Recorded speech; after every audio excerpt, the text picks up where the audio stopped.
Hello and welcome back to our FCS Dynasty NCAA Football 2006. Today we are taking a look at the nation. We are doing our Week 10 recap and our 11 predictions, but let's take a look at this Sports Illustrated cover. Making noise, Bryant soars to number 9 in the latest coaches poll following their win over the Hampton Pirates. Nice ACC victory for them. Let's go ahead and take the rest of the Sports Illustrated. Bowl rankings, title bound. Akron is excited about the possibility of playing in the championship game. As you can see, they beat Hofstra this week. Rankings, Fresno State number 1, Akron, NS State, and Rice, Navy, Central Michigan, Wyoming, UTEP, State, Ball State, New Mexico, and finally we see Bryant on here. That's a little bit of disrespect for the Bulldogs, as they're ranked 9th in the coaches poll and 12th in the bowl rankings. Doesn't make a whole lot of sense to me. They're 8-0, 6-0 in the conference. They should be a lot higher than that. Ohio, Nevada, and Colorado State round out the bowl ranking. Let's go ahead and take a look at the top 25 polls heading into Week 11. Dark Horse, the Zips are 8-1 and are playing as well as anybody in the nation. And last week they beat Leave, and that was the top matchup. So that was a good victory for them that week, and they just beat Hofstra by a field goal, so a very close and not so great team. Savannah State getting 13 first place votes right now. Akron getting 0. Fresno State with 47. Number 4, they've got Howell, threat quarterback. He is a menace. And Navy's Central Michigan, Wyoming, UTEP, they dropped 6 spots after losing to Rice. And then Bryant ranked 9th. They actually have one first place vote right now, even though they are ranked way back in 9th place. So somebody likes them. Ball State rounds out the top 10. Then we've got the New Mexico schools putting up over 100 combined points right there. William and Mary, another FCS school here, is ranked 13th in the country. They just beat Delaware State 49-23. They're 7-2 on the season. FAU, after their 50 victory over Jacksonville, they move up to 14th. Ryan Golden had a very rough day against the Owls. He threw 7 interceptions, and without all the turnovers in that game, the Dolphins around and maybe got a victory out of that. Colorado State drops 12 spots, losing to the Lobos. Nevada drops 12 spots as well after they lost to the Boise State Broncos. Ohio ranks 17th.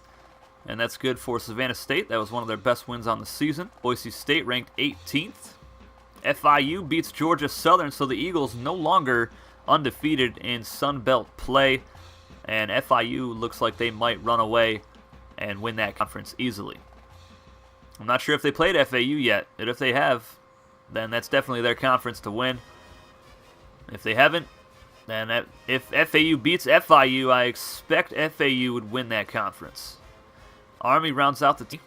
And we've got 21st, Eastern Michigan. Hawaii, they dropped 12 spots after losing to the Dogs. And Dayton finally gets in the rankings. They're 6-2 on the season. They just beat Youngstown State in the Battle of Ohio, 49-29. That ranking is well-deserved. And the Tigers finally get in the rankings for the SEC. The best team in the SEC currently at 6-1. And it looks like they are destined to take on Jacksonville again in the SEC title game. I hope it happens. I would love to see a rematch of that game, and I know you guys would love that well. And other receiver, State is ranked 26th in the country, and that is it for our schools. A whole bunch of FCS schools in there. UNLV getting some votes.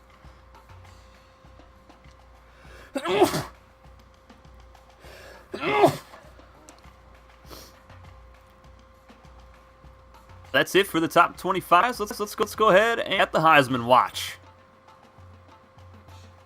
The real deal. If the Cowboys keep on winning, Holly supporters will continue to grow.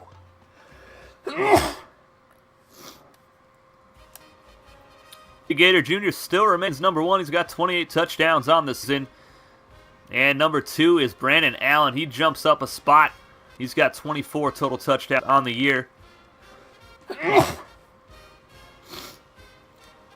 And then Robert Minor, he has had a beastly season, 38 total touchdowns, almost 3,000 passing yards, just crazy stats.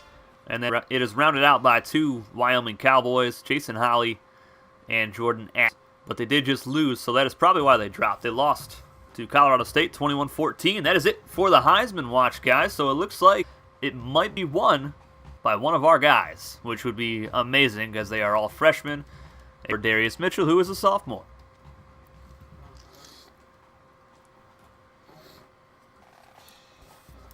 Let's go ahead and take a look at finalists. We've already seen our FCS Award semifinalists. Let's check these ones out. Semifinalist named Bryant Allen is named a semifinalist for the Maxwell. Wow, look at that. Look at all of our players on here. MJ Gator Jr., Brandon Allen. And then was on here as well from New Mexico. He destroyed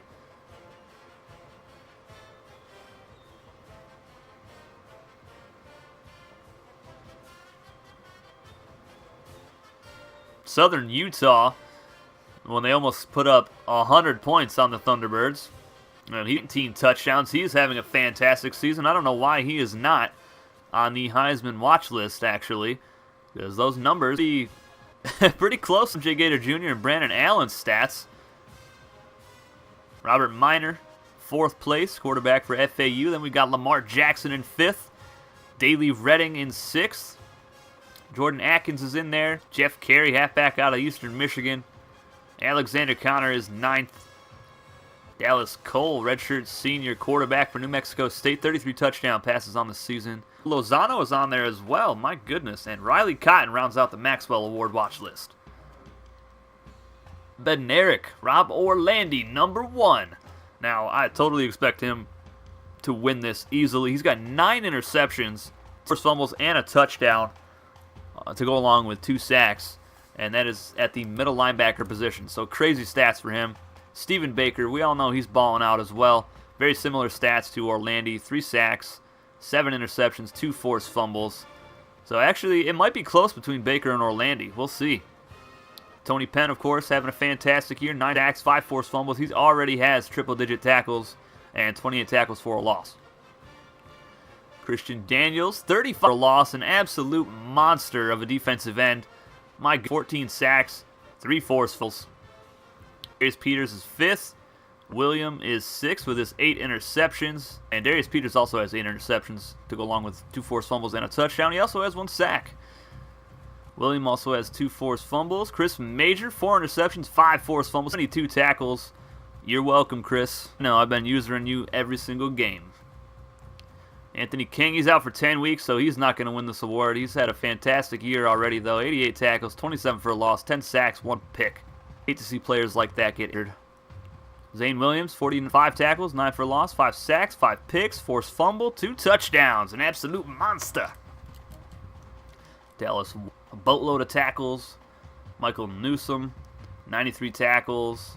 Ivan Weaver rounds out the Bednarik Award with 79 tackles, 6 sacks, 21 for a loss, interceptions, 2 forced fumbles.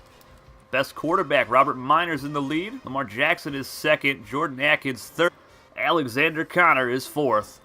And a whole bunch of players from the FBS level.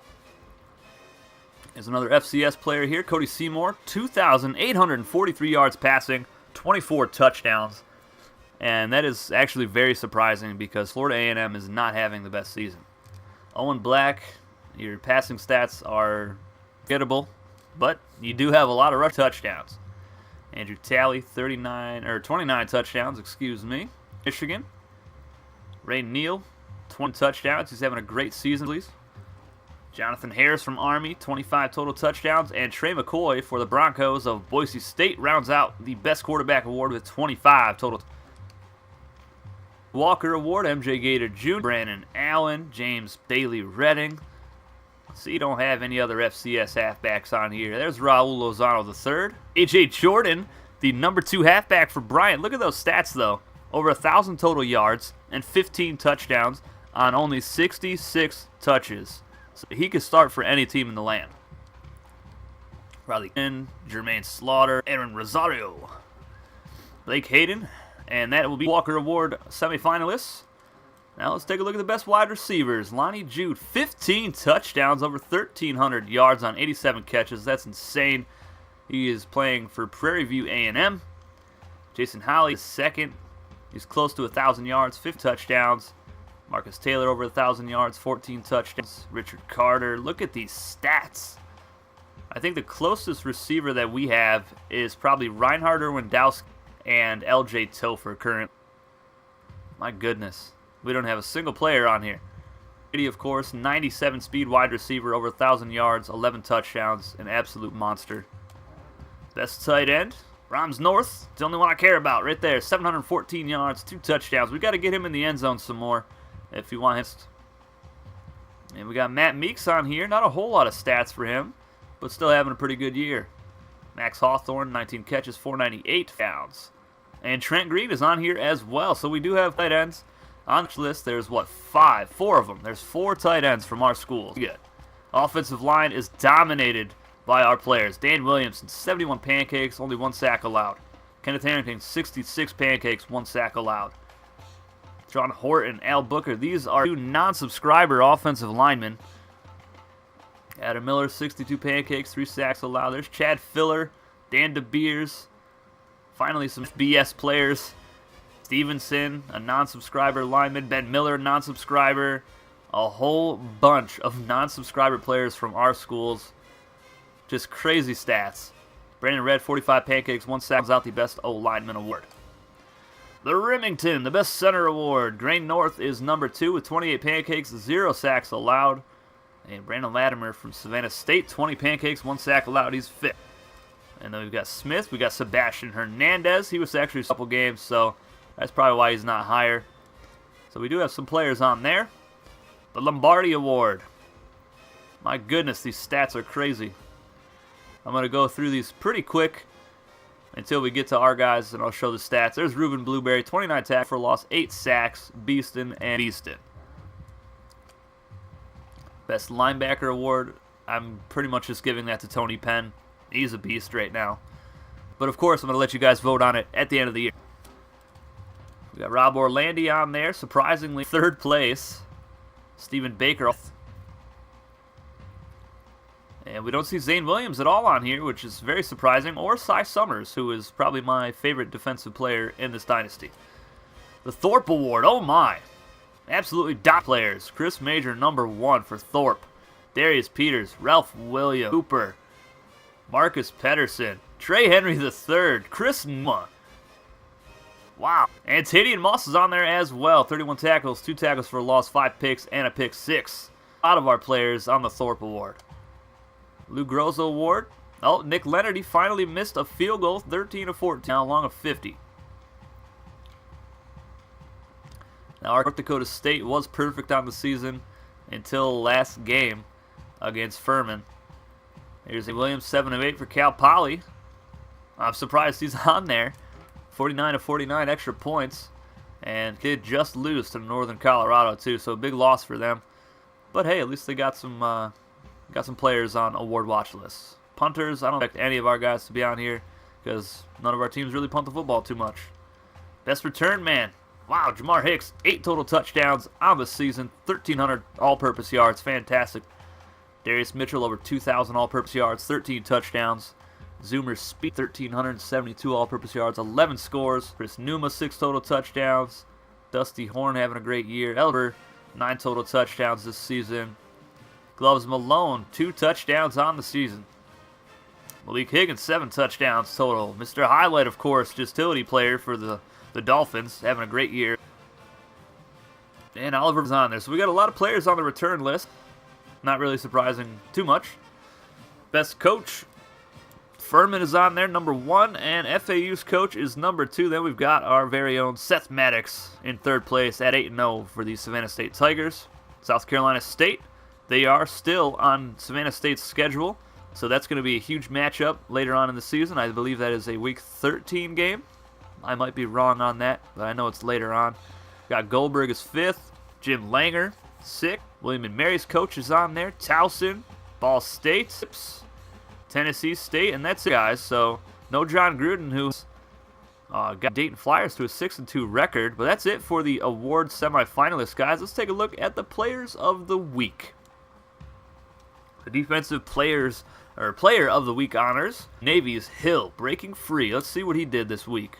Todd Hill, junior defense, 8 tackles, 4 for loss, 2 sacks, and a touchdown in a win over Harvard. So pretty good stats for him. And on offense, Dallas senior quarterback, 7 touchdown passes in a win over Idaho. 376 yards, just dominated them. Brandon Allen, Offensive Player of the Week. Crazy numbers, of course. Matt Dunlap, senior safety for the Delaware State Hornets. 824 fumbles recovered in a losing effort to win Mary. The Big Ten, Jeff Callahan, halfback for Montana. 162 yards on the ground, 2 scores, and 4 catches for 53 yards. On defense, Montana State, Patrick Henry, defensive tackle, had 12 tackles, 7 for a loss, 2 sacks, and 2 forced fumbles in an overtime victory over Northern Iowa. Big 12, Mason Smith gets Offensive and Defensive Player of the Week. I'm pretty sure this is the first time I've seen this. I was really excited to find out if he would get Player of the Week, and he pulled it off. 14 carries, 4 yards, 4 total touchdowns in this game. And on defense, 5 tackles, 2 tackles for loss, fumble. I believe he had a fumble recovery, and he had a touchdown. So just a great game for him. I can't remember if he had an interception or not. Just fantastic stats for that young man. Breakout game for him, no doubt. To the Big East, Patrick Day, senior for Brown, threw for 372 yards and 4 scores in a 45-33 win over Penn. Jamar Murphy, Brown's middle linebacker, had 17 tackles, 4 for a loss, and a sack in that game as well. Conference USA, Luke Baker for Weber State, 8 catches, 209 yards, 3 scores. For UTEP on defense, Brian Daly, redshirt junior defensive end, in a loss to Rice, had 8 tackles, 6 for a loss, 2 sacks, and 2 forced fumbles. On to the Independents. Navy quarterback Micah Turner, 274 yards passing, 3 touchdowns. He also had 119 yards on the ground. And there's Rashad Hill, who got National Defensive Player of the Week as well. On to the MAC, Riley Cotton, 228 yards on the ground, 2 scores, and 4 catches for 44 yards against UMass in a 34-17 win. Matt Poole, redshirt sophomore defensive end for Maine, in a win over Western Michigan, which they won 35-30. He had 14 tackles, 6 tackles for loss, 3 sacks, and a forced fumble. Balling out in Maine, 4-4 on the year, trying to get into the bowl. On to the Mountain West, Robert Tremblay, redshirt sophomore halfback for San Diego State, had 161 yards on the ground, 2 scores, and a receiving touchdown in a 29-7 win over Murray State. Defensive Player of the Week for the Mountain West, Josh Hodge, redshirt sophomore outside linebacker for New Mexico, had 3 tackles, 2 for a loss, 1 sack, 1 forced fumble, and 1 fumble recovered in a 45-10 victory over Colorado State. On to the Pac-10, Cameron Matthews, the best game of his career in a 56-28 win over Eastern Washington, 24 times for 200 yards and 2 scores. Eric McGee, Northern Colorado cornerback, in their upset victory over Cal Poly, which they won 34-13. He had 5 tackles, 1 pick, and forced fumbles. On to the SEC, Lonnie Jude, Prairie View A&M senior wide receiver, in a 50-29 win over Alcorn State, had 12 receptions, 181 yards, 2 scores. He also had 16 yards rushing. On defense, Alcorn State sophomore outside linebacker had 18 tackles, 6 for a loss, 2 sacks for the place. On to the Sun Belt, Zach Jr. wide receiver for Texas State, in a 38-0 victory over Northwestern State, had 12 catches, 195 yards, and 3 scores. On to the defense, Matt Hines, redshirt senior strong safety for FAU, in their win over Jacksonville, had 8 tackles, an interception, and a touchdown. In our final conference, the WAC, Dallas Cole, 376 yards, 7 touchdowns. And on defense, again for New Mexico State, senior middle linebacker, had 9 tackles, 4 for loss, 2 sacks, forced fumble, and a fumble recovery. They're ranked 11th in the country at 6-2 right now. On the conference standings, Army needs to bring their A game to Falcon Stadium if they want a win. It's interesting that they pick Army since they're not in a conference, but all right. ACC, Bryant State, 1-2. William and Mary, their only conference loss is to Bryant. South Carolina State, I'm not sure who they lost at, but they do face Savannah State later on.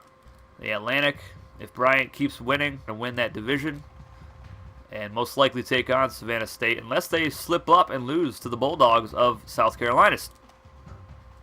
The Big Ten is led by the 24th ranked. Currently, they're 5-0, and it looks like they're going to win that one. VMI currently leads the Big 12. They're undefeated conference, 5-0. Furman is number 2, South Dakota State 3, and North Dakota State is now 4th after they just got beat by the Furman Paladins. So the North is going to be between Furman and South Dakota State. And the South is already won. It has already been won by VMI, actually. I believe they have two or three more conference, but there's no way that these teams are all going to win multiple games. Maybe Western Carolina, but I'm pretty sure VMI takes them on soon as well. The Big East, Harvard, 3 currently. This conference is just a giant mess. Anybody can still win it except for Penn. So you got 6 schools here that still have a shot at winning this conference. That is crazy. I love that conference. It's so fun. Conference USA, Tulane currently number 1. Blah, blah, blah. Nobody cares. There's James Madison, 4-1, leading the Conference USA East Division. Jacksonville State close behind them. It's nice FCS schools actually have records in the big conferences. And by big conferences, I mean the conferences that still have FBS teams in them, like the MAC. Look at all these schools, just crazy numbers. Maine 4-4 though in that conference, so they're doing pretty well for themselves, as well as New Hampshire. 3-5, Rhode Island 3-5, UMass still in search for a victory, and they've only scored 96 points this season. That is just very sad. The Mountain West, New Mexico is in the lead. Colorado State right behind them. It looks like it's going to be between those 2 schools. Pac-10 is up in the air again. Cal Poly with that upset loss to Northern Colorado. Look at this. Look what it did to this conference. Northern Colorado 4-5 now. They have a chance at winning the conference still, and they're just in mind. San Diego is 2nd. Southern Utah and State is 4th. UC and Northern Colorado is 6th. They only need 2 more wins to get a bowl game. That is just insane. Idaho State, of course, the doormat of the Pac-10. The SEC, Tennessee State, still Jacksonville is number 2 at 4-1. Just lost, but it was a non-conference game against FAU. They get Michael Hines back this coming week, so hopefully their offense has a better day than they did against FAU. A lot of these schools still fighting, but Prairie View A&M 1-7, and they have some really talented players on that school. The East, I'm pretty sure, yep, that has already been won by the NC State Tigers, who are now ranked 25th in the country. Jacksonville could still lose the SEC West title to Alabama A&M, which they do play later on in the season. Sun Belt, FIU in sole possession of first place now. Georgia Southern and FAU have a loss apiece. 5-3 on the season, sneaking in there. Haven't noticed them all year, but they're 3-1 in Sun Belt Conference play. Onto the WAC, Fresno State 4-0 in conference, 7-0 total. All of these schools are going to get a bowl game. Utah State 4-4. San Jose State's shot at making a bowl game, but if you take a look at who they face next, Fresno State, I win that game, that'll be one of the biggest upsets of this entire year. So I'm rooting for you, San Jose State. Pull it off. And that is it for our conference states, guys. Now we're going to go ahead and take a look at our Week 10 recap and our Week 11 predictions. Let's get into it. Week 10, Savannah State, number 6 in the nation, hosted Bethune-Cookman, an ACC game. I predicted they would win that one, and they did. It wasn't really that close. So, I mean, none of the Savannah State games have been close, but Bethune-Cookman did play a pretty good first half, so I got to give them credit for that. Game number 2, Southern Utah traveled to take on Eastern Washington. I had E-Dub winning that one, but the Thunderbirds pulled out the victory, and they made it look pretty easy, actually. Game number 3, Southeastern traveled to take on the South Dakota State Jackrabbits in a Big 12 game. I had the Jackrabbits winning that one, and they did just that. Game number 4, the 13th ranked Bryant Bulldogs traveled to take on the Hampton Pirates in an ACC game. I had Bryant winning it. They did that as well. Hampton did play a pretty good game in the first half. They hung in there, but Bryant was able to pull away.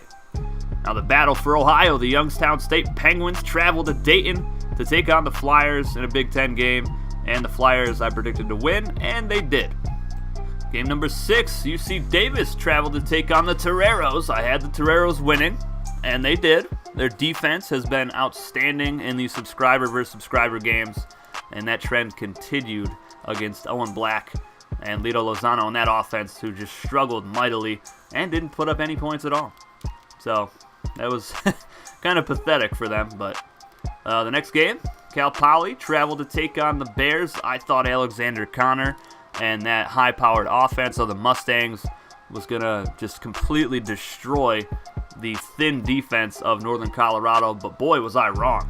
UNC pulled out the win. Darrell Stats played fantastic using his legs, and he led his team on a monumental upset over the Cal Poly Mustangs. Next game, Furman Paladins traveled to the Fargo Dome to take on the Bison. I had Furman winning that one, and they did. North Dakota State has a lot of questions on offense, and they got to answer them quick. They are essentially out of the Big 12 race right now for that North title. South Dakota State looks like they're going to wrap that one up pretty easily. The next game, McNeese State traveled to VMI to take on the Cadets. I had VMI winning that one, and they did. And the next game after that, our final game of Week 10, Jacksonville traveled to the 16th ranked FAU Owls. I had the Owls winning that one, and they did. 7 turnovers from the Dolphins. It was atrocious. And we're going to move on. Week 11 predictions, guys. Let's get into it. Game number 1, the number 9 ranked Bryant Bulldogs host the Delaware State Hornets in an ACC game. I got Bryant winning that one. I mean, for no particular reason other than the fact that they've got Brandon Allen, and that offense is nasty. And so is the defense. So, they're one of the most solid teams we have. Game 2, Jacksonville at Jacksonville State. I got Jacksonville rebounding with a win over the Gamecocks. Game number 3, 24th ranked Dayton Flyers traveling to Northern Iowa to take on the Panthers. I've got Dayton winning that one in a close one. Game 4, South Dakota State at Nicholls State. I got the Jackrabbits winning that one. Game number 5, an ACC game. Morgan State travels to Savannah State, number 3 ranked in the country. I got the Tigers winning that one for obvious reasons. And game number 6, Portland State travels to take on the San Diego Toreros. I got the Toreros winning that one. I think their offense might get something going that game and possibly get Robbie Ballard over 200 yards rushing. I just have a hunch. I don't think Portland State has that great of a defense, even though they did beat UC Davis. But, I don't know. We'll see. North Dakota State at McNeese State is the next game. I got McNeese State winning that one. Now, the Cowboys have a bad record this year, but they do have a lot of good talent. And North Dakota State just has so many unanswered questions. Their offense is terrible, and something needs to be figured out for them. Sacramento State at Cal Poly. I got the Mustangs rebounding with a win over them. I think Alexander Connor's going to come out slinging it, and he might go for 400 passing yards. We'll see. Eastern Washington at UC Davis. I got the Eagles winning that one. UC Davis, they have a lot of questions on offense as well, and I don't like Owen Black and his passing attack right now. He can run the football, that's no doubt about that, but he cannot hit water if he fell out of a boat, and that really hurts my feelings. Game number 10, UNC travels to take on the Southern Utah Thunderbirds, and riding a win over Cal Poly, I think Northern Colorado is going to win another one here and just shake up the Pac-10 even more. And our final game of Week 11 is going to be VMI traveling to take on the dangerous Western Carolina Catamounts. I got VMI winning that one, though. Their offense has been phenomenal since Cam Sanders has been back, and I really like their chances. They're running away with their division right now, and I'm loving that. But that is it for our Taking a Look at the Nation Week 10 recap and Week 11 predictions. Let me know in the comments section below your predictions for our upcoming week, guys. I hope you enjoyed this video. If you have not joined the Discord channel yet, please go ahead and do that. I'd love to see all you guys in there discussing all of our current series, past series, and future series that I have planned. If you're in the Discord, you've already seen a couple teams for our created professional league where these players from our FCS Dynasty will be getting drafted into. So you should just go in there just for that alone. But that's going to be it for this video, guys. Hope you enjoyed your weekend, and hope you have a great week. Take it easy, guys.